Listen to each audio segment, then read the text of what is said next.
بسم اللہ الرحمن الرحیم۔ حضرت لقمان کی جو نصیحتیں ہیں، جو نصائح ہیں، وہ در حقیقت یہ وہ نصائح ہیں کہ جو ایک والد اپنے بیٹے کو کر رہا ہے، ایک والدہ اپنی اولاد کو یہ نصیحتیں کرنی چاہیے۔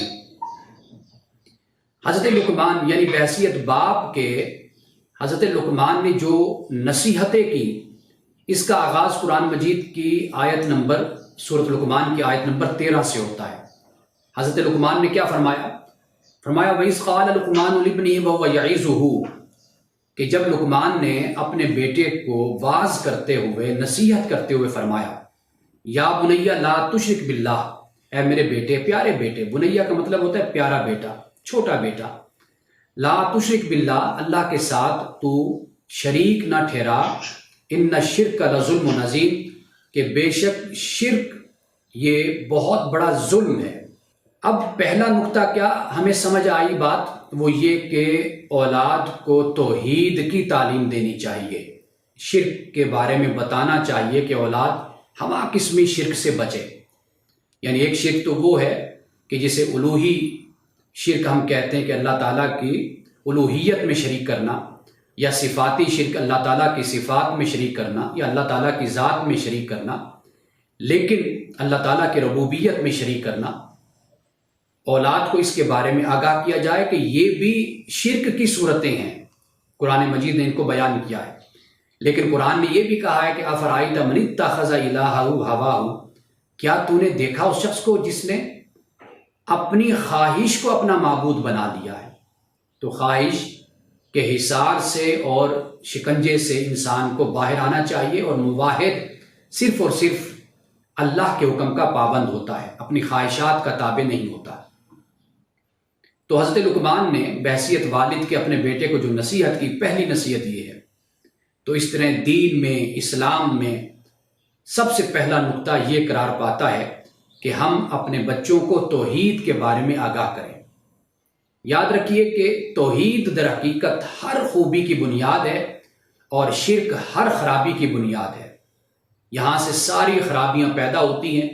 اگر توحید کا تصور مسلمانوں میں واضح ہو جائے تو بہت سی خرافات، بدعات، رسومات، رواجات وہ ختم ہو جاتی ہیں۔ انسان ایسا ہلکا پھلکا سا اپنے آپ کو محسوس کرنے لگ جاتا ہے کہ پیغمبر جو آتے ہیں، دنیا میں آئے، رسول اللہ صلی اللہ علیہ وسلم تشریف لائے، سورۃ الاعراف بیان کرتے کہ آپ اس لیے تشریف لائے کہ یہ جو رسوم کا بوجھ ہے، خود اپنے پیدا کردہ خیالات، نظریات، ظن اور گمان کا، یہ لوگوں کے کمر سے، ان کے کندھوں سے اس بوجھ کو اتار دیں۔ اس لیے آپ رسول اللہ تشریف لائے تھے۔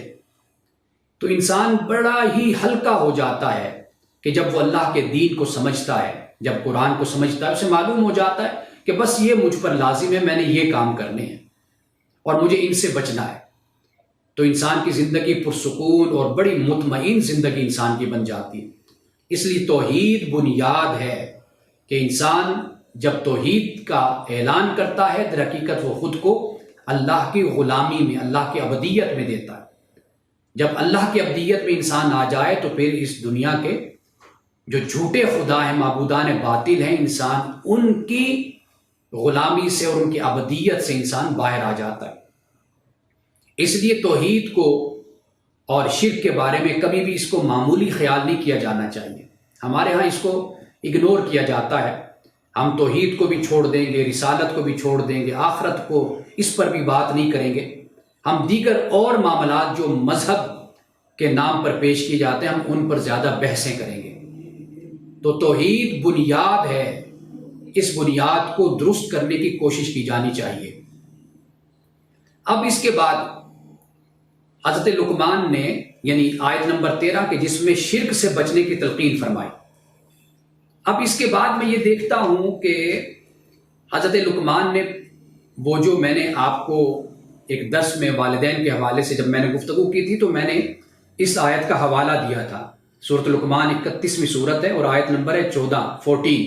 اس میں والدین کے ساتھ احسان کا ذکر کیا، اور پھر ماں جو کمزوری اٹھاتی ہے، ذوف پر ذوف اٹھا کر جنتی ہے، پیدا کرتی ہے، اور پھر دودھ پلاتی ہے۔ یہ ساری مدت 2 برس قرآن نے اس کو بیان کیا، دودھ پلانے کی۔ اور پھر کہا کہ میرا اور اپنے والدین کا تو شکر گزار بن، میری طرف ہی پلٹنا ہے تمہارا۔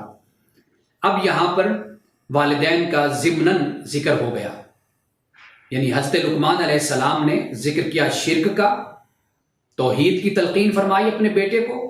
اس سے آگے اللہ سبحانہ و تعالیٰ نے ضمناً والدین کا ذکر کر دیا۔ حضرت لقمان نے ذکر نہیں کیا، اللہ تعالیٰ نے ضمناً ذکر کیا، یعنی یہ بتا دیا کہ اللہ تعالیٰ کی توحید اور جو سب سے بڑا گناہ ظلم عظیم ہے وہ شرک ہے، اور اس کے بعد جو سب سے بڑا ظلم عظیم ہے وہ اپنے والدین کے ساتھ بدتمیزی، ان کی نافرمانی ہے، ان کے ساتھ بدکلامی ہے۔ اب یہاں پر دو حدیثیں ضمناً میں بھی بیان کرتا چلوں۔ رسول اللہ صلی اللہ علیہ وسلم کے ایک صحابی نے عرض کیا، رسول اللہ، وہ اپنی والدہ کو اٹھا کر اپنے کندھوں پہ حج کرواتے تھے، طواف کرواتے تھے۔ عرض کیا، رسول اللہ، میں اتنی بڑی نیکی کر رہا ہوں تو کیا میں نے اپنی والدہ کی تکالیف کا بدلہ دے دیا؟ تو حضور نے فرمایا کہ تو نے اپنی والدہ کی ایک تکلیف کا بھی بدلہ نہیں دیا۔ ایک حدیث میں آتا ہے کہ ایک صحابی اپنی والدہ کو، وہ اتنی بڑھاپے کی عمر کو پہنچ گئی تھی کہ ان کو خود کھلاتے تھے، ان کو وضو کراتے تھے، یعنی ان کے سارے کام خود کرتے تھے۔ عرض کی، یا رسول اللہ، کہ میں اپنی والدہ کی اس طرح خدمت کر رہا ہوں تو کیا جو بچپن میں میری والدہ نے میری خدمت کی، کیا میں نے اس کا بدلہ دے دیا؟ حضور نے فرمایا، توجہ طلب ہے، یہ الفاظ بڑے پیارے الفاظ ہیں۔ حضور نے فرمایا کہ وہ تیری خدمت کرتی تھی بچپن میں تیری زندگی کے لیے، تو اپنی والدہ کی خدمت کرتا ہے ان کی موت کے لیے، لیکن ہمیں یہ پتہ چل جائے نا کہ یہ مہمان ہفتہ 10 دن 15 دن ابھی اس نے رہنا ہے ہمارے پاس، تو پھر ہماری خدمت میں بھی ذرا سستی آ جاتی ہے۔ ہم کہتے ہیں کہ ٹھیک ہے ابھی ہمارے پاس ہی ہیں تو خدمت کرتے رہیں گے ہم۔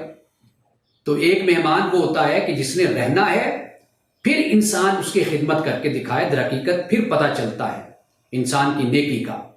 تو رسول اللہ صلی اللہ علیہ وسلم نے در حقیقت اس بات کی طرف اشارہ کیا کہ تو نے تو ابھی جوان ہونا تھا، بڑھنا تھا، تیری ماں نے تیری خدمت کی، یہ دیکھ کر کے بھی تو نے ابھی زندگی گزارنی ہے، تیرے پاس بڑا لمبا وقت ہے، پھر تیری ماں نے تیری خدمت کی، لیکن تو اپنی ماں کی خدمت کر رہا ہے، تیرے ذہن میں یہ ہے کہ میری ماں تو مہمان ہے، 1 مہینہ 2 مہینے 10 دن 20 دن 1 سال، کب تک یہ زندہ رہے گی؟ تو اس سوچ سے ماں کی خدمت کر رہا ہے۔ تو یہ بڑی پیاری حدیث میری نظر سے گزری، میں نے کہا آپ کے ساتھ میں شیئر کروں کہ یہ والدہ کا مقام اور یہ والدہ کا مرتبہ ہے۔ اللہ تعالیٰ نے ضمناً اس بات کو بیان کر دیا۔ اب اس کے بعد پھر اسی بات کو بیان کیا کہ جو میں پہلے بیان کر چکا کہ اگر وہ مجبور کریں شرک پر تو پھر ان کی اطاعت نہیں ہے، لیکن دنیا کے معاملات میں ان کے ساتھ اچھے طریقے سے چلنا چاہیے، یہ اولاد کی ذمہ داری ہے۔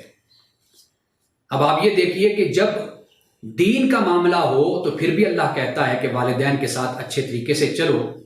اگر ویسے اولاد کا دنیاوی معاملے میں، کسی معاشرتی سماجی خاندانی معاملے میں اگر وہ والدین کے ساتھ اختلاف ہو جاتا ہے، والدین کا اولاد کے ساتھ اختلاف ہو جاتا ہے، تو وہاں پر بھلا اس بات کی کہاں اجازت ہوگی کہ والدین سے بالکل ہی قطع تعلق ہی کر لی جائے اور دنیا کے معاملات میں ان کے ساتھ نہ چلا جائے۔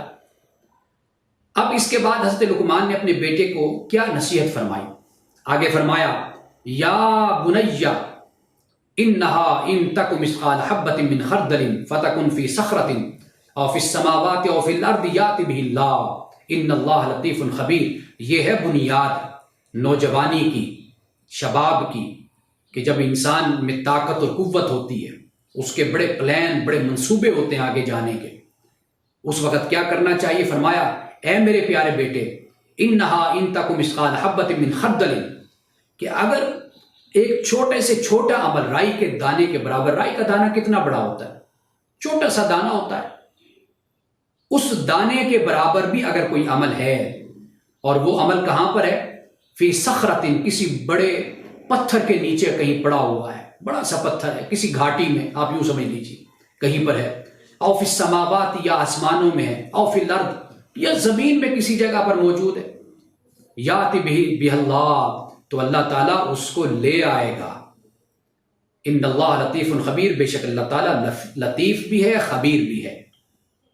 اب آپ یہ دیکھیے کہ چھوٹا سا عمل، انسان کی نوجوانی ہوتی ہے، بہت سی باتوں کو انسان اگنور کر دیتا ہے، غصے میں آ کر منہ سے بول دیا، ابھی اس پر ایک سرکش گھوڑے کی طرح وہ ہوتا ہے، اس کو پرواہ نہیں ہوتی کسی کی، صحت ہے، نوجوانی ہے، سب کچھ ہے، لیکن اس وقت میں خدا کا خوف رکھنا یہ اللہ تعالیٰ کو بہت پسند ہے۔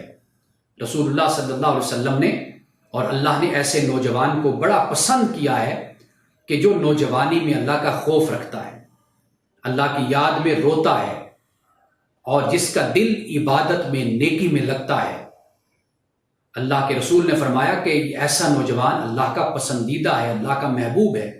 ایسے نوجوان کو اللہ تعالیٰ اپنے تخت کا سایہ عطا کرے گا، اپنے ساتھ رکھے گا، اپنے ساتھ بٹھائے گا اس کو۔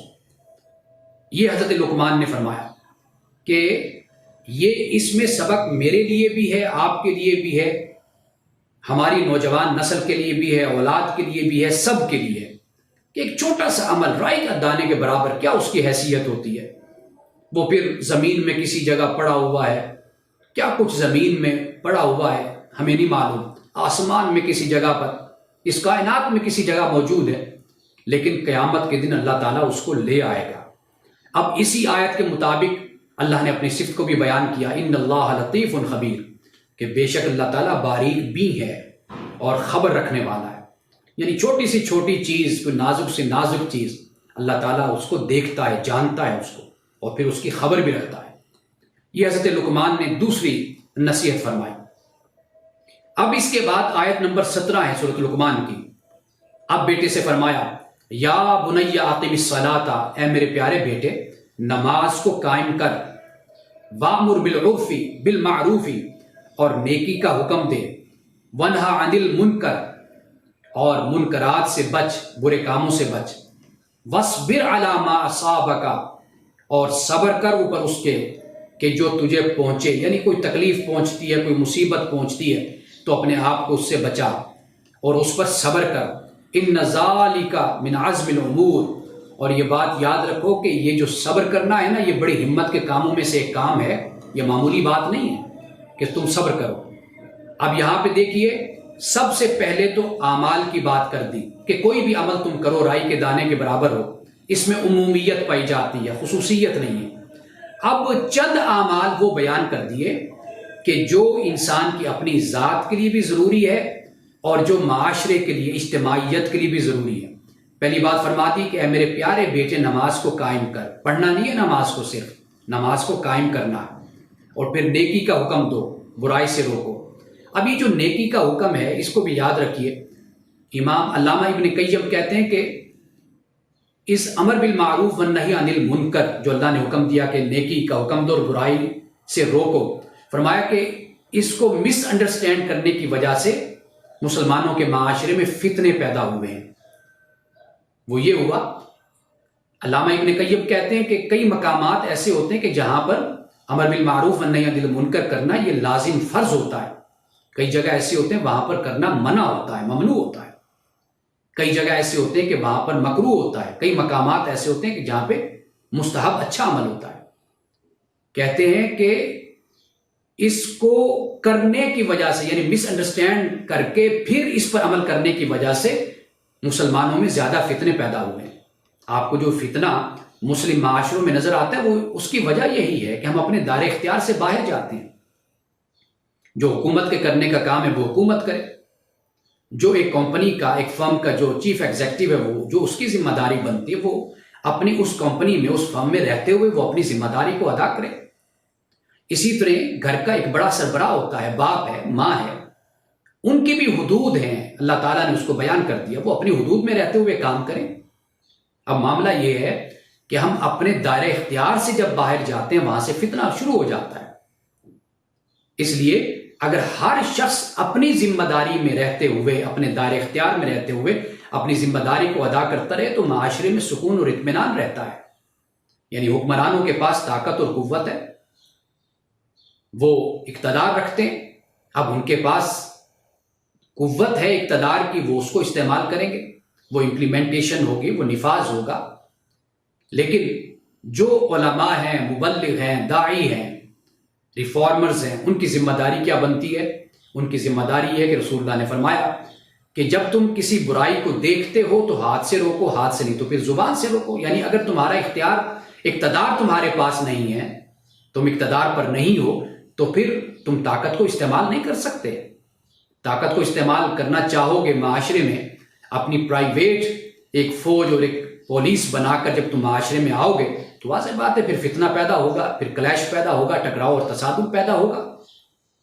دوسری بات فرمائی کہ زبان کے ذریعے سے تبلیغ اور دعوت کا کام کرنا، زبان سے، جہاں پر تم بے حیائی دیکھو، برا کام دیکھو تو زبان کی طاقت سے، زبان سے تبلیغ کرو، دعوت دو، تم تقریر کرو، خطاب کرو، وعظ کرو، نصیحت کرو۔ اب یہ علماء کا کام ہو جاتا ہے۔